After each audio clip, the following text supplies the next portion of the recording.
Hi everyone, welcome to my channel. In today's video, I am super excited to share with all of you my first impressions of the Pat McGrath Mothership 10 Moonlit Seduction palette. This is her latest Mothership release, and in case you guys are new to my channel, this is always my favorite makeup release every year.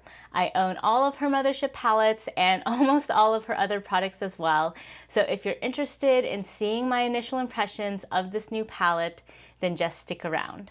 So before we get started, I first just wanted to say sorry that this video is coming a little bit late. I feel like everyone has already uploaded their video reviews of this palette.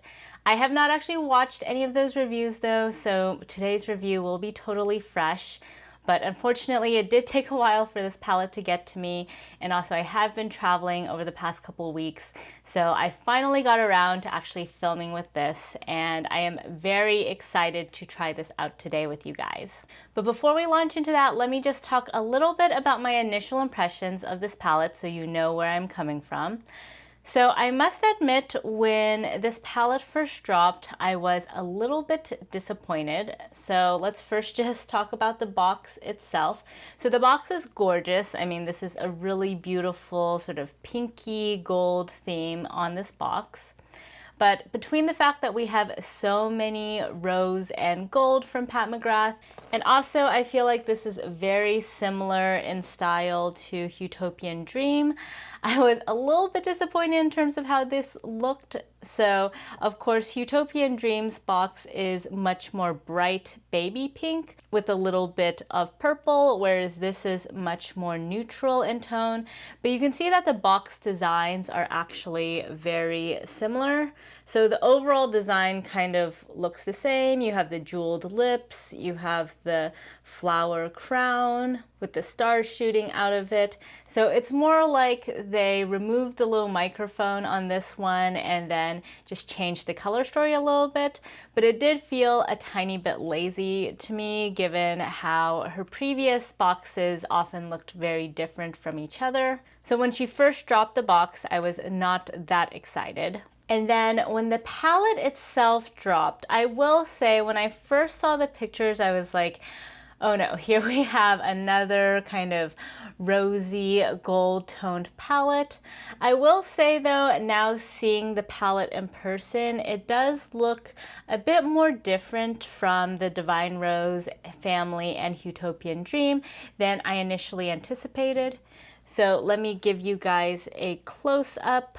So you can see in general this palette is a little bit darker in hue in terms of the mattes in comparison to her previous palettes, and you have a lot of really bright shimmery shades to sort of counterbalance that. In general, the color story is a lot more moody than her previous palettes.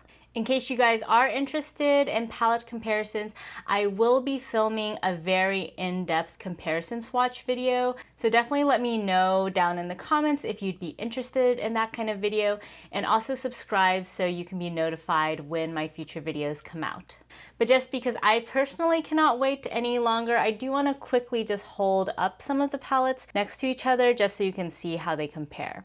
So here we have Moonlit Seduction next to Utopian Dream, and you can see that they are quite different in color story. Definitely Utopian Dream is overall a lot more colorful and a lot more saturated, whereas Moonlit Seduction, other than the mattes, is not actually a very colorful palette. Personally, when I first saw Moonlit Seduction, I was most reminded of Divine Rose 1. So here is that comparison. So you can see both of these have that similar vibe of a few mattes and then a bunch of shimmers that look kind of white in pan but have different shades on the lids. I feel like Moonlit Seduction is almost like a more pigmented version of Divine Rose. And then finally, here we have it next to Divine Rose 2, which I think is probably the most different of these comparisons. Divine Rose 2 is much more colorful in comparison, though I am curious to swatch the mattes side by side because I think they might have some similarities. So without further ado, let's get into swatches of this palette. So I'm going to start by swatching the Skin Show shade. This is a standard shade that she has in every single one of her Mothership palettes. These are gorgeous shades for highlighting your brow bone or inner corner, or even for cheek highlight.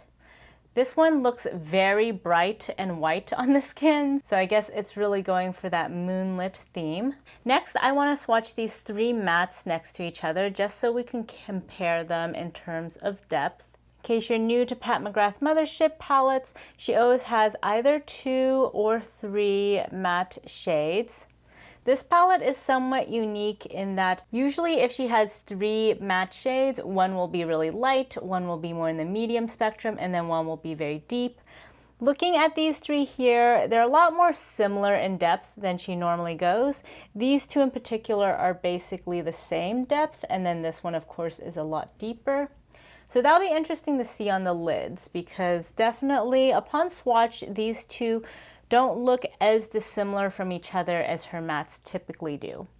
They did swatch beautifully though, extremely creamy and pigmented. I mean, just look at how much is still left on my fingers after that swatch. Now let's go into these 2 shimmer shades. So Pat McGrath always has a bronze shimmer, so that would be this one in this palette.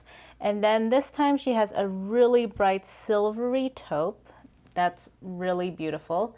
I think if you guys are neutral lovers, this is a really nice palette. Basically, if you look at these shades over here, and if you exclude these 2 more colorful mattes, you have an extremely neutral, basic, everyday palette look.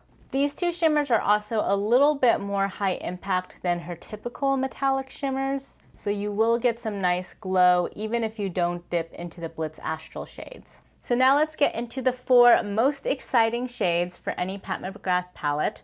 So one thing I will say off the bat is, if you guys follow me on Instagram, you know that when there were some sneak peeks of this palette, I was a bit concerned about these 4 over here, because usually Pat McGrath has Blitz Astral shades that are in a baked formula.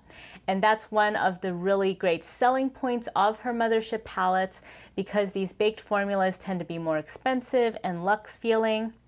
These, however, are pressed pigments, so let me give you guys a closer look. Hopefully you can see this. But you can see these are not actually baked. Instead, they do come in metal pans and are pressed into them. Just to give you guys a point of comparison, here we have Divine Rose 1, which does have 4 baked shadows.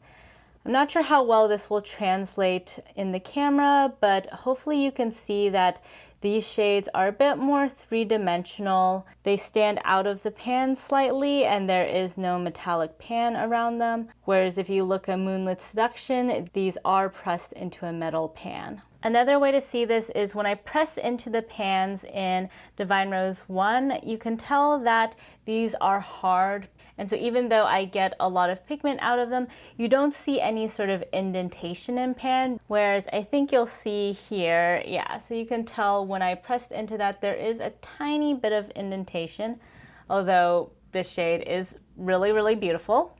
I will say that. So let me actually go ahead and swatch this. Oh wow, that is really, really pretty. Wow, okay. I know I was just going on about how these aren't baked shades, but that is really, really gorgeous. Okay, let's watch the rest of these. So let's go into this one now. Whew, very sparkly, very, very gorgeous. Okay, and then this one's more of a gold. Whew, okay, so these are definitely very beautiful, even though they're not baked. This one's more of kind of a flaky glitter topper. But that first one, man, this one is definitely the star of this whole palette. All right, so maybe you guys can see actually at this angle how these shades are not quite the normal baked Blitz Astral formula, but they are still really, really beautiful to swatch. I think these remind me a lot more of indie shadows in terms of their texture. It's sort of those large mica size, more glitzy shades. In terms of comparing these with previous Pat McGrath palettes, I would say the texture is most similar to what we got in Utopian Dream with this multi-chrome shade here. So if you do have Utopian Dream, this is kind of how all of these shades feel. But wow, the swatches really speak for themselves. These four are super gorgeous, especially this one right here. I mean, that swatched more beautifully than almost any other shadow I have ever swatched in my life. So if you are fans of indie shadows, I do think you'll like the texture of these four over here. So I haven't seen yet any official shade descriptions for these, so I'll just do my best to describe them for you guys.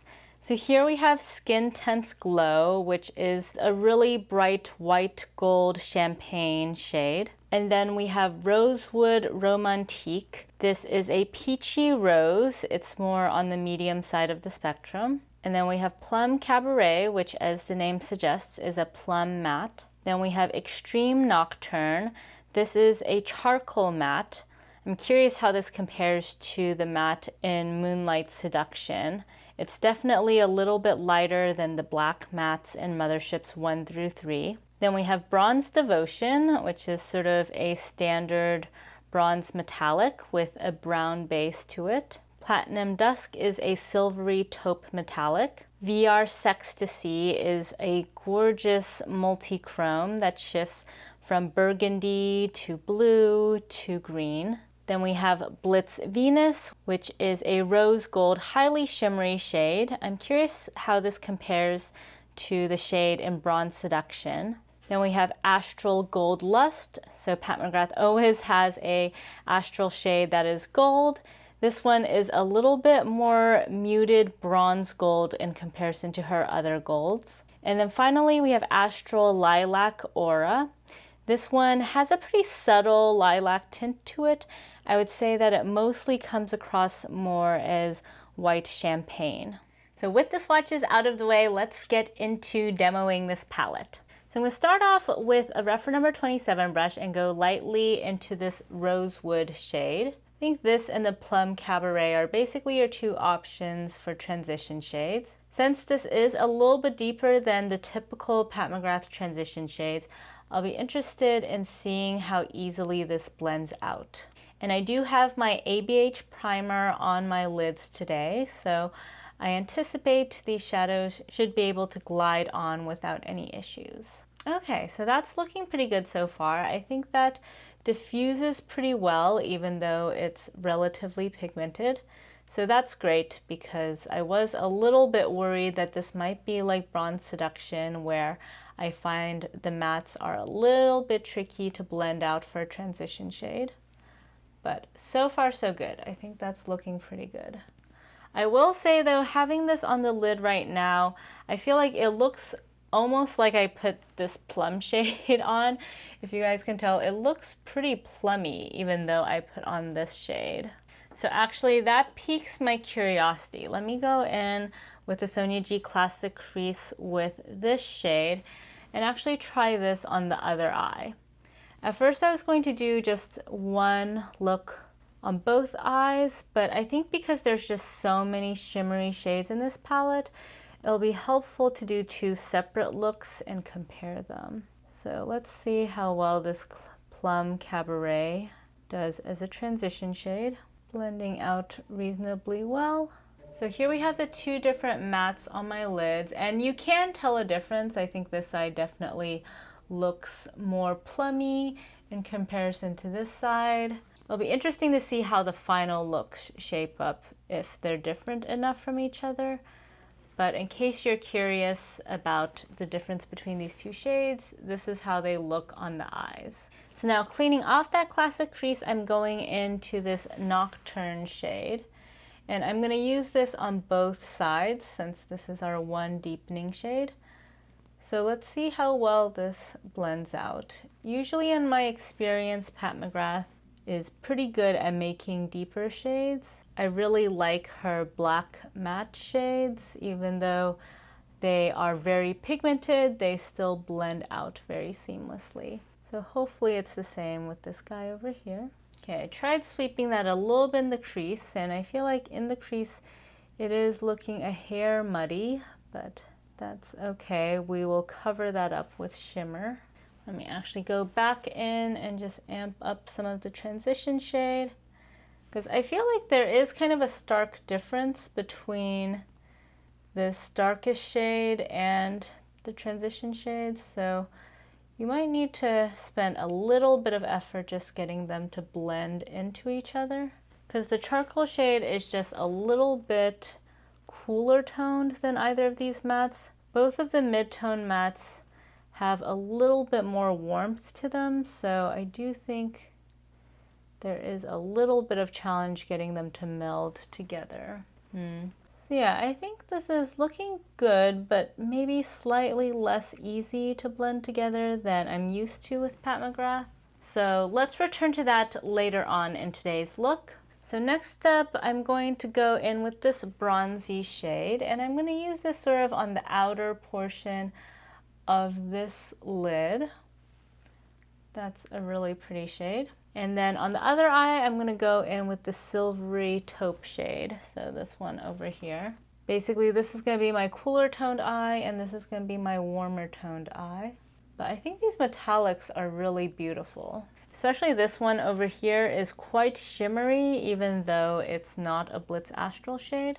So I'm just going to diffuse some of those edges. So here's that bronze shade, and here's that silver shade. Then on the inner portion of the eye, I'm going to go in with this flaky gold shade on this side. Whew, look at that. That is very beautiful, very bright. This would be a gorgeous all over the lid shade. And then on the other eye, I'm going to use this rose gold shade and put that on the inner portion. Ooh-wee, wow, that is really, really pretty as well. Wow, look at that shine. It almost looks slightly lilac. It's so bright. And then in an effort to tie together both looks, I'm going to put this Ecstasy shade on both sides in the center of the lids. Wow, that is gorgeous. Ooh, hopefully you can see a little bit of the shift.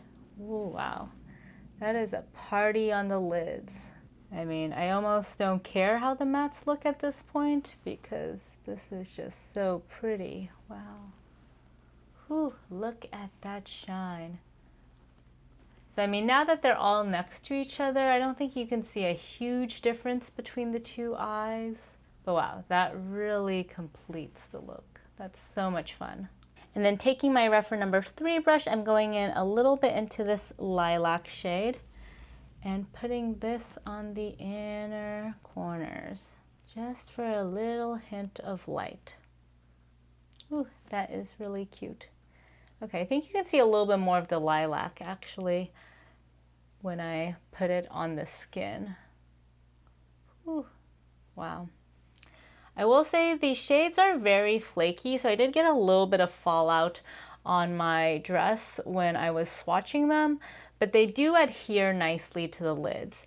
If you touch the pigments, they are actually slightly wet to touch, so I think that really helps in terms of them not flaking all over the place on the lids. So now I'm going to go in and blend out any harsh edges. So I'm going to first take some of that Plum Cabaret shade and just sweep it lightly around the crease area here. Similarly, I'm taking my Rephr brush with the other matte shade, the Rosewood one, and sweeping that around the crease on this side. I think now with the shimmers on, you really can't tell that I had any issues blending out that matte area. Now for the lower lash line, I'm first going in with my Sonia G Builder into the Rosewood shade, and I'm sweeping that all along the lower lash line of this eye. And then taking my Chikuhodo GSN 9 brush, I'm going into the Plum shade and sweeping that all the way along the lower lash line of the other eye. Then cleaning off that builder brush, I'm going into the Charcoal shade and sweeping that on the outer portions of both of the eyes. Wow, that is a really beautifully smoky shade. And then I'm going into this Skin Show shade and using this along the inner corners just to add a little bit of light along the inner thirds. I'm also going to take a mini booster and use a little bit of that Skin Show shade as brow bone highlight. So you can see compared to the other shimmery shades in this palette, the Skin Show shade is very smooth, not metallic at all, Really great for just some subtle highlight. I'm actually kind of surprised how subtle it looks given how bright it was in swatch. I think you could definitely build it up to be quite bright, but I really actually like that it's a little bit more of a subtle highlight. Finally, with my Wayne Goss artist brush, I'm also going to take a little bit of that just on the cheeks. I do already have my Divine Rose highlight on from Pat McGrath, but I just can't help but go in with some extra highlight. So here we have all of the shades on my lids. So I'm going to go off camera now and add some eyeliner and be back with my initial impressions of this palette. So here we have the final look. What do you guys think? So in terms of my overall first impressions of this palette, I do really love the look that I got today. It's incredibly beautiful, sexy, multi-dimensional, and was really easy to put together. I think all of the shades really work very well together. You can basically mix and match this palette however you see fit, and I think there's no way to really mess up a look with this palette. Overall, this palette is quite neutral, but it does have some beautiful pops, like this Ecstasy shade here, and also these two mattes that can add a little bit more color to the look. The quality is overall impeccable, definitely standard Pat McGrath quality. So I think if you love Pat McGrath palettes, if you love really sexy, sultry, smoky eye looks, then this is definitely a great palette to check out. Now, many of you are probably wondering, how does this palette compare to other Pat McGrath palettes or to other eyeshadows in general if you're someone who does have a big eyeshadow collection? So if you want a much more thorough, in-depth look into that, definitely stay tuned for my comparison swatch video where I'll basically be trying to find dupes for this palette. So definitely subscribe down below if you're interested in that. I will say, just based on my first impression, this is overall a more unique Pat McGrath palette than I personally anticipated based on the promo pics. I think as you can see from today's look, it does run a lot more burgundy and smoky, and this Ecstasy shade brings in a really interesting bluish green tinge to the overall look. So from that perspective, it definitely has a distinct color story. That said, a lot of these shadows do kind of run somewhat similar on the lid, so I think the fact that my two eyes don't actually look like they have two totally different looks, even though the only shadows I used in common across these two eyes were this charcoal shade, this Ecstasy shade, and then these two highlight shades. Technically, the rest of the shades are all different, but you wouldn't be able to really tell just by looking at me from any sort of distance that I have two totally different looks on my eyes. And so to me, that does imply that this palette has a little bit of redundancy to it. I mean, I think you can see from the swatches, there aren't any dupes for dupes within the palette, but I do wish these two shades were a bit more dissimilar, like if one of them was a lot lighter than the other one, or if one of them was, say, a green or blue tone to really shake things up. Also, a lot of these other shades, if you take out VR Ecstasy, are just very neutral shades, and so they give you a similar vibe regardless of which one you choose. And so from that perspective, I think you probably won't get a ton of very different looks from this palette. Prior to this release, I think a lot of people were clamoring for Pat McGrath to release a more neutral palette, and I feel like she sort of half listened to that. It's definitely not neutral overall in the sense that if you wanted to wear this palette to work, you are kind of limited to maybe these shades and these shades. Possibly this shade as well could work, but most of the palette definitely still runs into the rosy, gold, bronzy territory, which is Pat McGrath's favorite area for eyeshadow. So this is definitely not a true neutrals palette, but it still is overall pretty neutral, especially if you look at Pat McGrath palettes overall. So if you're not a huge fan of colorful eyeshadows, but you really like contrast between light and dark, then I think this would be a good palette to look into. For me personally, I do wish we could see a little bit more variety from Pat McGrath in terms of color. So I don't anticipate this palette becoming my favorite Pat McGrath palette, but I do really love the look that I created today and think that this is a really gorgeous, high quality palette for anyone who likes really sparkly or smoky eye looks. So that's it for today's video. If you guys like this video, please give it a thumbs up, and if you haven't already, please subscribe to my channel. I would love to hear in the comments down below what you guys thought about this palette and the look that I created today. Let me know if there is any upcoming content about this palette that you are especially excited about, and I'll try to prioritize filming that content. Thank you all so much for joining me today, and I'll catch you next time. Bye!